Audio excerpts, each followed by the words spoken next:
Hi guys, in this video, I'm going to teach you how to add payment method in QuickBooks. Adding a payment method helps you record exactly how customers pay you, keeps your reports accurate, and makes invoicing quicker and more consistent for your team. Start by opening QuickBooks Online in your browser and signing in. On the main dashboard, look to the top right corner for the settings icon, the little gear.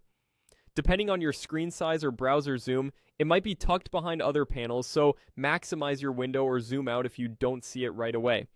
Click the gear to open the settings menu.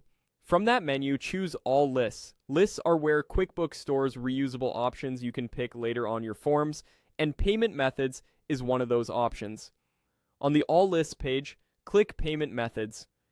You'll land on a page showing any existing entries like cash, check, or credit card. To create a new one, click New at the top of the page. A panel will open with a few simple fields. In the name box, enter a clear descriptive label for the method you're adding. Examples include Visa, MasterCard, Amex, wire transfer, ACH, or mobile payment.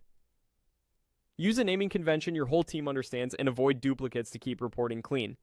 A tip here: decide whether you want a single credit card option or separate entries for each card type. Separate entries can give you slightly clearer reporting, while a single generic option can simplify data entry. If the method you're adding is a card, check the box indicating it's a credit card. This tells QuickBooks to handle it correctly on sales forms and in certain reports. If it's not a card, like cash, check, or bank transfer, leave that box unchecked. You're just labeling the method. Don't enter any actual card numbers or sensitive details here. When everything looks good, click Save. Your new method appears in the list right away, usually sorted alphabetically. That's your confirmation it's ready to use. From now on, when you create an invoice, a sales receipt, or record a customer payment, you'll see this new method in the Payment Method dropdown. If you notice a typo or want to standardize capitalization later, come back to this list and edit it.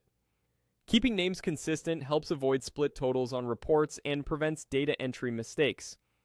And that's it. You've added a payment method in QuickBooks.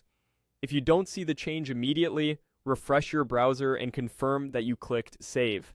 Thanks for watching, and feel free to pause and replay while you follow along in your own file.